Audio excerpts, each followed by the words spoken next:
Well, thanks for tuning in.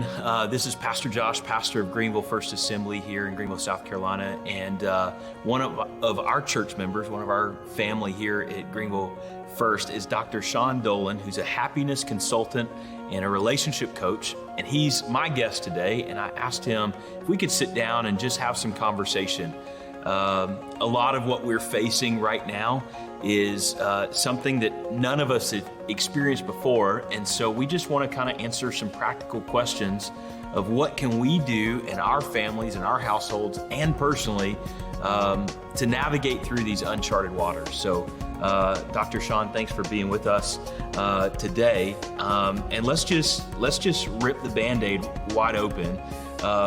Talk to us about maybe some of the emotions and feelings that people are battling with, and what are just some practical things that we can do personally. Thanks, Josh. So honestly, the biggest thing I think going on is fear. Fear is what tends to stem from, or what tends to cause most emotions that we experience. So things like sadness and anger and worry are all stemmed from fear. And right now we've got this experience where we don't know what to expect. We've got this virus that's out there that I think most of us don't really know anything about. I don't know if the government knows anything about it. I don't know if anybody really knows anything about it. And yet our entire lives are being shut down because of it. So all that unknown causes the fear. Out of that fear, again, stems the sadness, the anger, the guilt, the worry, all these negative emotions, and we don't know how to deal with them because we don't know what to do. We don't know what to expect. We don't know when this is going to be over. We don't know anything. We do know that we have to stay in our house and we have to stay far away from each other. Yeah. I know this is not 6 feet, but just kidding. And so I think that people are searching for something to help them feel normal again. And I feel like there's just a lot of things that we could be doing to feel like life is normal.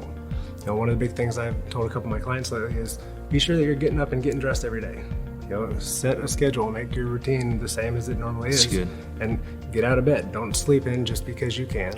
And my son, we let him sleep in a little bit just so he's not, too crabby. But get up, do some work, put your clothes on, get dressed, pretend like you're going to work, make life normal again. And I think that there's just a lot of little things like that we could be doing. That's good. Now, you and I were talking the other day, and I think you were referencing the divorce rate in China is increasing because of their social distancing and lockdowns. So speaking to a lot of us who may be in married relationships, what are some things that we need to be careful of in our marriages and our houses? Because for a lot of us, we go our separate ways each day and then come home and we spend a few hours together. Now there's a lot of time spent together. And so how do we navigate this in a practical way and watch out for maybe some of the pitfalls that could bite us in our marriages? I know that Dr. John Gottman, he's one of the nation's leading relationship gurus out there. Been studying marriages for about 40 years, and he, through a lot of his research, found that there's this sort of magic ratio of 5 to 1 positive to negative interactions that will keep a married couple happy. And so I think keeping that number in mind, as you're going throughout your day, how are your interactions with your spouse? Are they pleasant? Are they unpleasant? Every little thing factors into that 5 to 1 ratio. So if you wake up and you immediately have a little bit of a strife with your spouse, well, that's your one negative, right? So let's try to buffer that with a couple of positives. Find ways to laugh together, to play together, to compliment each other, to do different things to meet the needs of your spouse. If you haven't already, maybe take the 5 love languages test. You can take it for free online. Find out what speaks love to your partner. You can do the same thing with your kids. The same ratio applies to your children and to other relationships. It's essentially all about making that relationship worth it. Yeah. I know for my wife, she likes it when I help out more around the house. So now is a perfect opportunity for that. There's all sorts of things that I can be doing to catch up on my honey-do list a little bit. But again, it speaks love to her. And so I think that's probably the best way to sort of buffer the strife there. That's good. I think probably one of the challenges that faces a lot of our marriages and families is the issue of time. We're battling Little League and, small group and church and work and all of these other extracurricular activities that are included. And now all that's been taken away. And so you don't have anything but time. And so I was even in our staff meeting earlier today, we were talking about read the book you've always wanted to read. Start the devotion with your family that you've been waiting to start. Venture into a marriage book. The great thing is, and you don't have to go to the bookstore to find it. Simple things like Kindle and digital online books, you have an opportunity to really, I think, maybe invest in your family and invest in your marriage, making those conscious decisions. I love that 5-to-1 ratio. Just saying, hey, life is going to be different. We're gonna improve on life during this time together, rather than allowing life maybe to compromise what has already been there. When you said the big word there a second ago about opportunity, I think a lot of people want to view a situation like this as a problem. They want to focus on what they're losing, but oftentimes people don't want to view it as an opportunity for something that we could actually gain. You're gaining time, you're gaining the potential to experience new things and learn new things and do things that you've always wanted to do. I mean, in a sense, this is maybe an opportunity that we may never see again in our lifetime. But the opportunity to just have time to do things. Right? And so rather than it be some major problem that, oh my gosh, I have to stay at home with my child and do schoolwork, or I don't get to go into work today, or whatever, right? We get to do all the things that we want to do, except for go to school. That's right. Well, I know your dad. My wife actually is your son's teacher. So yes. And I know that there are some strains we're watching even in families right now, because parents are having to step in and help.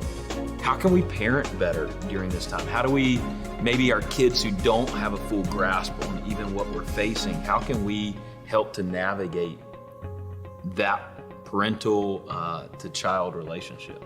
I think, there's a certain degree of honesty that I think that we need to have with our kids, not trying to shelter them from everything, but at the same time not necessarily tell them everything at the same time. We don't want to scare kids from things, especially because we don't have all the answers. I can't give you answers if I don't have answers, but I don't want to act like everything is just fine and dandy. But just, make it just open communication. As you have discussions with your spouse, include your kids. Find out how they're feeling. Find out how this is impacting them. We forget that kids, my son's 10, we forget that a 10-year-old is still a person who has hopes and dreams and fears and whatnot, and we shouldn't dictate his life just because this is an adult problem. Yeah. This is an everybody problem. I think when it comes to just school and everything, patience goes a long way. I mean, I definitely miss your wife so much because I forget the patience that she has to have. Right? I'm struggling with one. Yeah. She takes on a bunch. So, having patience with them and step away if you need to. Make sure you're taking breaks. I mean, schools get breaks. We get breaks and everything. Yeah. We get breaks at work. Take breaks at home. Take good. Breaks with your kid. It's good. So if I'm at home, I'm finding myself having some darker emotions. Maybe the fear is setting in. And so I haven't really gotten a hold of maybe my emotions, my perspective. What are some things I can do to get out of that? I mean, it's going to be a little different for everybody.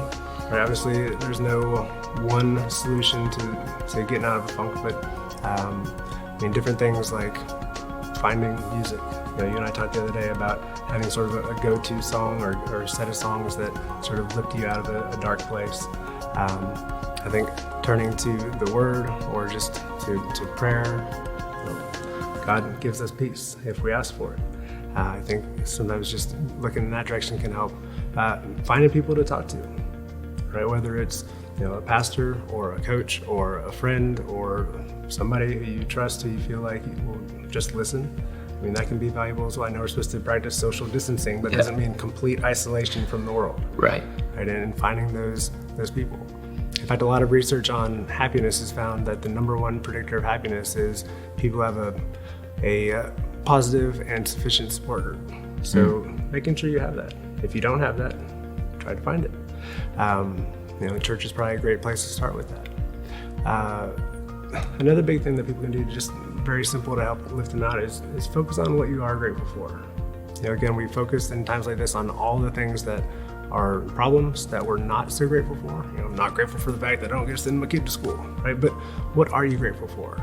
I'm grateful for the fact that I get to hang out with my child more, and that we get to play more and have more fun. This is really cool. Right? And if we can learn to focus on the good, it pulls us away from the bad. There's a psychologist, Viktor Frankl, who says that when we're no longer able to change a situation, we're challenged to change ourselves. So what can we change? What can I change within myself? How can I change maybe a way that I'm thinking or a way that I'm behaving in order to just feel better? This situation is what it is. There's absolutely nothing I can do. If I lost my job, or if I can't go to work for a while, or if I have had to completely change my life, what can I do about it? Right? And sometimes I just need to tweak my mentality just ever so slightly to feel completely different. That's great.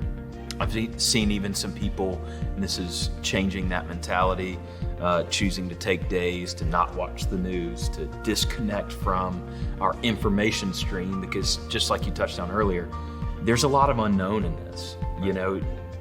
Obviously, we believe in the scientists in the medical field that are trying their best at a rapid pace to figure out how to grasp a handle on it, but there's still so much unknown. Where did it come from? How did it get here? How can we vaccinate against it? And so choosing to disconnect and choosing to monitor the sources we're allowing to speak in. I know for me personally, I want God to speak in greater than anybody else. But then also to have a understanding of what's going on in the world around me. And so choosing what times am I going to allow to read the newspaper or to tune into news outlets. Facebook is normally not the greatest source of news information. Check your sources, because I've seen all sorts of things coming through. But I think being careful of what are we allowing to determine our perspective and our viewpoint is huge. The way I think about it is, if they come up with a cure, or if you're going to be able to go back to work, or some big news is going to happen, you'll find out. I'm not going to have to search deeply for all that information, so no point in wasting my time digging, only to find what I already know.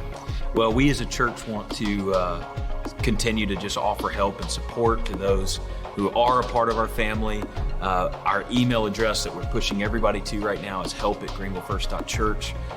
If you find yourself needing some of that social circle, needing some of that interaction, if you need somebody to talk to, even if they'd like to talk to you, we can make that connection during this time, and you can email us at help@greenvillefirst.church. That's a great first step. We want to be here, not just for those who have called Greenville First home, but if you're tuning into this video and you say, hey, Dr. Sean, Pastor Josh, we need somebody to talk to. We want to make that happen because you're not in this alone. I think that's one of the best things that we can understand is we don't have to be in this alone, that there is a community around us. So do you have any parting words for anybody today? Anything that you want to leave us with? One thing I always tell my students and my clients is that there's good and bad all around us. How we feel is going to depend upon what we choose to look for. If you look for the bad, you'll find it. If you look for the good, you'll find it. So just challenge everyone to go out there and find the good. It's there, I promise. And if you can find it, you'll be a lot better off for it. Love it. Well, thanks for being here with us today. Thanks for tuning in. Have a blessed day. Stay safe. Keep your social distancing. Let's flatten this curve, and we'll see you later.